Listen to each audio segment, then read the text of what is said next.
Hello, and welcome to the Logistics Management Podcast Series. My name is Jeff Berman. I'm Group News Editor for Logistics Management Magazine and also the Peerless Media Supply Chain Group. Today, it's a real pleasure for us to welcome Abe Eshkenazi to our podcast. Abe serves as CEO of the Association for Supply Chain Management, otherwise known as ASCM. Abe, during his tenure as CEO, ASCM has significantly expanded its services to corporations, individuals, and communities. Its revenue has more than doubled, and it has successfully completed 3 mergers in response to both heightened industry awareness and the vast and ongoing global impact driven by supply chains. Previously, Abe was the managing director of the Operations Consulting Group of American Express Tax and Business Services. He holds an MBA in management from Northwestern University, Kellogg Graduate School of Management, and also an MBA in finance from DePaul University and a bachelor's degree from Northeastern Illinois University. Abe, welcome to our podcast. Pleasure to be here, Jeff. Absolutely. It's great to have you. So, Abe, for those listening in that perhaps are not familiar with ASAM, could you just start off and please just give us sort of a brief overview of the organization in terms of sort of your mission, your objectives, and also the types of members that you guys have? Absolutely. And when we're talking about membership and the organization, I think maybe some of the individuals remember APEX, our former name, before we changed it to the Association for Supply Chain Management, to really recognize that it was more than inventory and controls. So the organization has gone through transformation, as almost every supply chain has. Our organization is comprised of 50,000 members across the globe in almost every facet of the supply chain, from the planning, the coordination, logistics, the make, the buy, the warehousing, all aspects of it. Our focus is on, first was on the supply chain professional competency, awareness, recognition, providing career pathways for those individuals that wanted a job within the supply chain industry. We offer industry-leading certifications for individuals. There are a number of them on our website, as well as the SCORE framework. That's a framework for over 5,000 companies that have used that to model and align their supply chains. As you indicated, we started off with a focus on the individual, making sure that they were prepared for the job. Since then, we've migrated and engaged the corporation as a strategic imperative, obviously with the transformation that supply chains have gone through. And our focus now includes the impact to the consumer, the patient, the economy, and the ecology, as well as the individual and the organization. So we've really expanded the scope of the supply chain focus to almost every aspect of our lives in terms of product, in terms of raw materials, and in terms of logistics. Okay, that's terrific. So for the purposes of our conversation, Abe, we can go in a few different directions, but sort of with the theme of things to look out for in 2025, what might be coming around the corner, if you will. And obviously, given what's been going on within the supply chain, a global supply chain, for that matter, especially going back, say, the last 4 or 5 years, there's been very few dull moments, to say the least. But one thing that's definitely top of mind for a lot of industry stakeholders, and I'm sure your membership, is simply artificial intelligence and also other emerging technologies. Or when we look at AI, Abe, how do you sort of view where it is and where things may be going? How does ASCM view it? Yeah, it's an interesting question because I think, to your point, this really is a continuation of the past 3 to 4 to 5 years of disruption and realignment.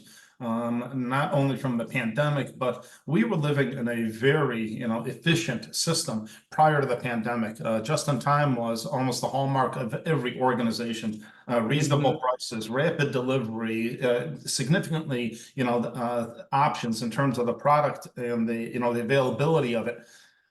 The past 3 to 4 years have really been a focus on the disruption and getting back to where we were. And a lot of organizations are still trying to get back to where we were. The focus now is on resiliency and agility, and that is responding to any disruption that is occurring in the marketplace, as well as the agility to take advantage of those disruptions in the marketplace. As you indicated, Jeff, the focus on AI and other emerging technologies to help shape supply chain is critical right now. AI plays a crucial role in enhancing supply chain resiliency and adaptability, not only by enabling more proactive and agile responses, but identifying and accumulating the vast amounts of data that we rely on to forecast and to ensure that we're, optimizing our organizations through, logistics and warehousing activities. Today, digital transformation is at the key for almost every organization. In our top 10 trends, artificial intelligence is the number one trend that we're coming into the year with, followed by big data and analytics. There are very few organizations that are not finding ways to enhance their supply chain through AI, because a lot of it is because of the gaps that we identified through the pandemic, from visibility to transparency to traceability. Technology has a huge role in addressing those gaps. Okay, that's a great overview. Thanks for that. And you had alluded to big data and analytics, Abe, and it's certainly no shortage of big data within the supply chain, especially in recent years, in terms of how it can be a competitive advantage, but also in the sense that there was a data issue. It seems like over the years there's been a data issue too, with people saying, "Gosh, we have all this data. How can we effectively use it?" But I feel like the corner's turning on that. It has been for a while. How do you guys sort of view the emergence of big data and analytics as we head into next year? I think it's critical, Jeff. I think the investment right now in terms of getting accurate, relevant, and timely data can't be understated or overstated here. Data is gold in the marketplace for supply chain professionals. In our, desire to balance the, our supply, the demand signals in the marketplace, AI enables, as well as big data, enables us to be, at least more informed about the information that we have to account for, but also to be able to recover more quickly from the disruptions and the unexpected events. The adaptability helps us reduce downtime, financial losses, and more importantly, maintain customer trust in what we do as an organization. Some of the things that we're seeing, how organizations are using this, is predictive analytics right at the top, modeling historical and real-time data to protect or to predict the potential disruptions that we have in the marketplace. Hmm. Very difficult for an individual to accumulate that kind of data. The next would be demand sensing and forecasting. I mean, this is the holy grail of almost any supply chain, is ensuring that you have accurate, relevant demand signals so that you can forecast appropriately about the market trends, social media, global news in real time, and make adjustments in your forecast real time. I think what we've all seen over the past 3 to 4 years is that our planning horizons have shrunk considerably because of the disruptions. And so while we're short, while we're predicting in much tighter timeframes, the volatility is still creating significant disruptions for our supply chain professionals. Okay, understood. Um, and then when we look at things like excuse me, global trade dynamics and geopolitical policies, Abe, there's a lot to uncover there, especially with the new administration coming in and a lot of talk of uh, tariffs, to varying degrees. I mean, we don't need to have an inside baseball tariff talk here, but on a top level, how do you sort of view the global trade outlook coupled with geopolitical policy outlook as we look ahead to the changing of the calendar in a few months? Yeah, I think that's been one of the things that organizations have been evaluating over the past year to 2 years. I don't think anybody has been waiting until the election results and said, okay, now we need to see what the impact is. Yeah, I yeah. think most organizations have done their scenario planning and their forecasting. I think what, is challenging a lot of our supply chain professionals and companies right now is the actions versus rhetoric. A lot of the rhetoric prior to the election, may have been for media or may have been for, other purposes than actual impact. I mean, there was discussion of 60% tariffs on, the Chinese goods. Is that realistic? And I think that's what a lot of, us and the organizations are trying to discern. What does, the geopolitical landscape look like, and what does global trade look like?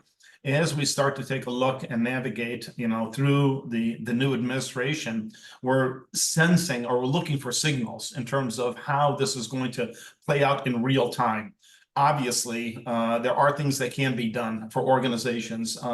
They're moving freight a little bit further forward. We're seeing supplier diversification. Obviously, scenario and contingency planning is still a critical component of organizations planning, but we're seeing much higher inventory, more safety stock, as well as redundant operations, which includes nearshoring and reshoring. So there are a lot of activities that organizations can take and have taken already. So I'm not seeing a significant change, maybe an acceleration of some of the activities that we've seen before in diversifying your supplier base, or ensuring that you have redundant operations, that if one facility goes down, that you have the ability to withstand that disruption. These are, again, part and parcel of the scenario and contingency plans that organizations should have and continue to evolve. Yeah. I mean, is it fair to say that that organizations or shippers or whoever you want to call it, industry stakeholders, that they are getting better at those processes and have been over time, or is it still kind of more of a work in progress? Well, I think a couple of things. I think first, we are getting better at it because we are getting better data and we're able to filter that data appropriately. But I think we also have a challenge in terms of the integrity of the systems and how far we can see into our supply chains. One of the comments, or one of the discussion points that we had before, was the gap among the gaps that we identified during the pandemic on visibility, not knowing who or what is in our supply chains. So over the past 3 to 4 years, supply chain professionals and companies worked really hard to identify all the players and activities in their supply chain. So as we sit here today, I'm not sure that there's a supply chain professional that can go into the C-suite and say, I don't know who or what is in my supply chain. So that's good news. We should know everybody and everything in our supply chain. Now the bad news, we now know everything and everybody in our supply chain. Right, What right. we're finding out is that we may not be as safe in terms of cybersecurity. We may not be as efficient in terms of our supplies, and we may not be as sustainable as we had anticipated to be or predicted to be based on the relationships. Quite a bit of work to do now that we know what and who is in our supply chains. Okay, got it, got it. And separate but related, just sort of it's not renewed at this point because it's pretty well established, especially over the last year or two. Just the focus on nearshoring or reshoring, or whatever people want to call it, friendshoring, etc. Um, if it hasn't been on industry stakeholders' radars in the past, it certainly is now, right? And I'm just wondering how you guys at ASCM view the current state of nearshoring and where it may be headed. Obviously, the impact of tariffs could go a long way in determining things from a strategy perspective for shippers, for example. No, absolutely. And I think this is a continuation of an evaluation of our domestic supply chains as well as our global supply chains. We are seeing quite a bit of focus on supplier as well as operational diversification. The China Plus One strategy has been in play for a number of years now. This is not new. So what we're seeing is the focus on ensuring that organizations are resilient, irrespective of the current situations, whether we're looking at hurricanes or economic downturns or labor strikes. Organizations have to be, operational irrespective of it. So the China Plus One strategy obviously is focused on de-risking our focus on China. But I think we also have to step back a second and say, well, wait a second, just nearshoring or reshoring a manufacturing facility, does that in and of itself solve the problem?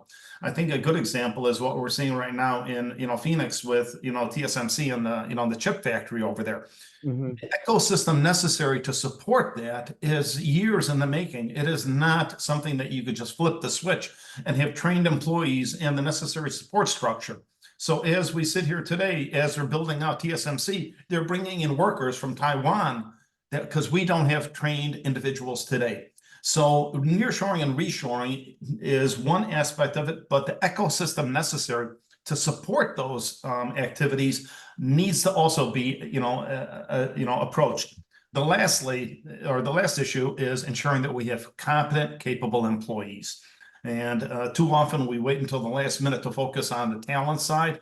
We need a commensurate investment in talent as we do with technology today to ensure you have the right individuals with the right skills to understand the information and the leverage the technology that you've invested in. Absolutely. I mean, the impact of labor in terms of a company's overall operational throughput and success rate, or however one defines it, that can't be understated.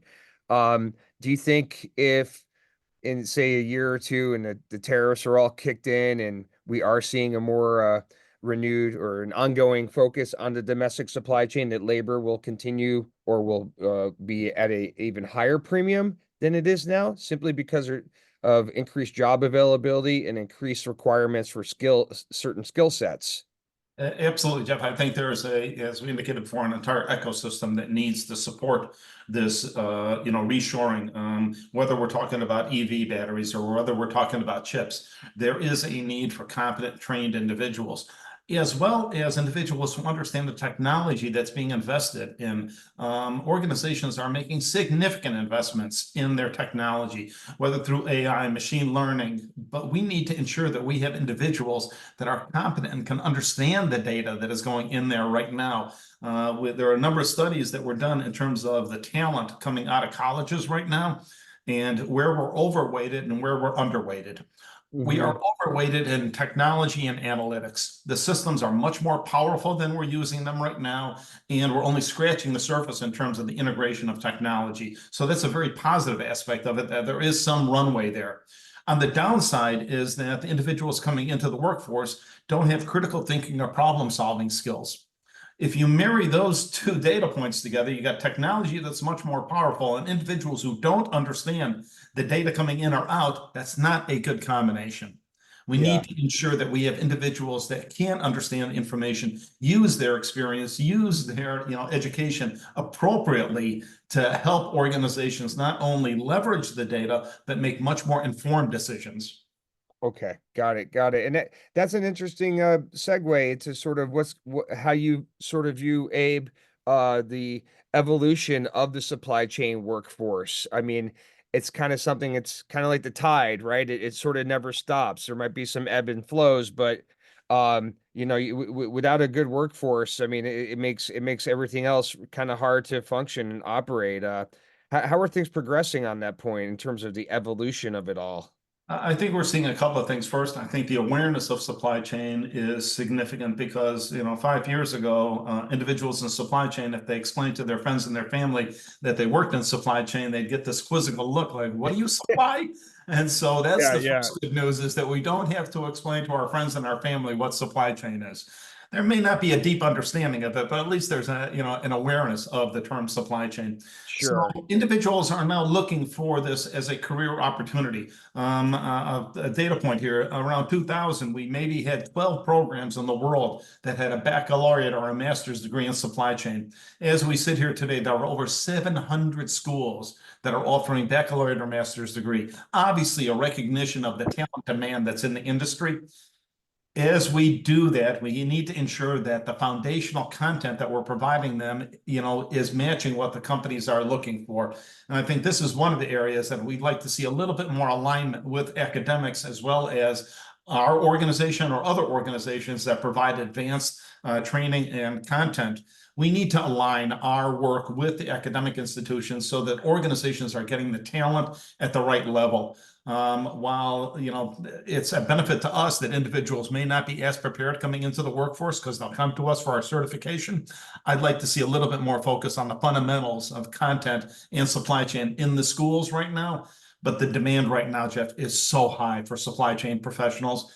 Individuals coming in the industry right now, they're getting multiple job offers when they graduate. Salaries are second only to engineers in the marketplace. And our salary satisfaction survey and the job satisfaction survey indicates that people are staying on the job. Over 85% indicate that they're satisfied and are going to stay with their companies. That's a significant impact or commitment that these individuals have to their companies and to the industries. We got to get them in, we got to retain them, and we got to continue to develop them. And too often we see an investment in technology not matched with the investment in talent. Jeff, if we asked any company what's their number one asset, I think most of them would tell us their people. Well, invest in your number one asset, as you indicate it is the critical component in your organization. Absolutely, and you guys are obviously helping to lead that charge with all the different supply chain certifications that you guys offer, the career development opportunities. How long has that been a core focus for ASCM, Abe? And what's cooking on that front that maybe you could share with our audience? The focus on, you know, the talent side does not stop. As you indicated before, we're continuing to develop our certifications. Last year, we introduced a new certification, Certified in Supply Chain Transformation, as we're recognizing that the skills for individuals right now in supply chain have grown exponentially. 3 to 5 years ago, they did not have cybersecurity as part of their responsibilities. Now that is a critical part of the supply chain in terms of ensuring that you have, you know, strong access control and internal protocols and audits for your systems. The investment in technology that organizations are making is creating tremendous risk on cybersecurity and ransomware challenges. Organizations through data integration and security protocols, they're vulnerable right now. And now supply chain professionals, they used to be problem solvers. Now, in addition to the problem solving, they're coordinating and collaborating with your chief compliance officer, with your chief financial officer, as well as your chief marketing officer.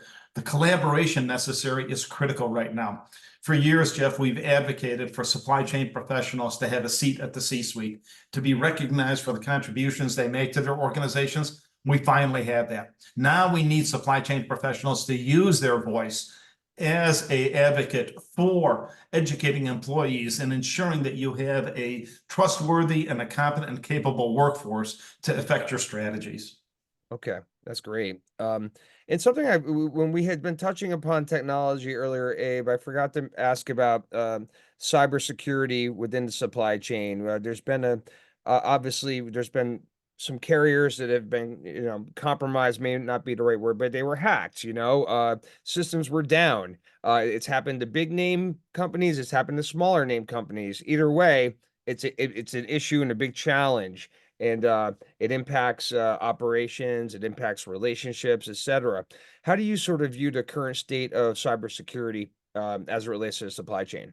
Yeah, I think it's growing in its impact and in its the challenges that organizations are facing. As we indicated before, one of the gaps that we identified in the, during the pandemic was visibility. Well, in order to close that visibility and transparency gap, you need technology. It's very difficult to pick up the phone and understand what's going on with all your suppliers and all your, the different vendors across the globe. So technology plays a strong role in ensuring that you're getting that relevant data. Most of the disruptions that occurred were in the tier 2 and tier 3 for organizations, not their tier 1, which more than likely were highly financed, significantly more sophisticated in terms of their talent management. Whereas when you go to tier 2 and tier 3, predominantly small and medium-sized organizations, that may not have the same security protocols or the monitoring system or audits that the larger organizations do. Well, as we're investing in our technology and we're connecting all the players within our supply chains, we're now exposing our supply chains to even more security risks than we had before. So incumbent upon organizations is, as these threats increase, there are things that organizations can do to protect and to mitigate or minimize that that disruption. Obviously, strengthening your identity management and for the individuals, educating your employees and your partners, data integration and security protocols. But one of the things that is really, key to all of this is trust. You need to have trust within your supply chain and all your partners to ensure that you're getting accurate, relevant, and timely data. We don't make it easy to, to develop that trust for the consumer in terms of what and is in their supply chain and how the product got there. We have that data. Now we need to ensure that we're using that data appropriately to protect the systems and ensure that we do have operational resilience. But again, this is a key aspect of supply chain professionals' jobs today, is ensuring, cybersecurity, not only protection, but in ensuring that organizations can be up and operating if in fact a disruption occurs. Okay. All right. Understood. Look, Abe, this brings us to the end of our allotted time for today's podcast. So, on behalf of Logistics Management Magazine and also the Peerless Media Supply Chain Group, I'd like to offer up a big thank you for spending some time with us today. My pleasure, Jeff. Always a treat. Yeah, no, I look forward to having you back on again down the road too. It was great. For those in the audience who'd like to learn a little bit more about ASCM, just go ahead and check out the website. It's easy enough, ascm.org. And if you want to reach out and connect with Abe on LinkedIn, he is there on LinkedIn. Abe Eshkenazi, Eshkenazi. And also, please feel free to give us at Logistics Management a follow on Twitter, simply at Logistics MGMT. And for those of you that are not signed up or subscribed to our podcast, please just go ahead and look for Supply Chain 24/7 wherever you get your podcast, and it will pop right up. Thanks, everybody, and we'll see you next time. Have a great day.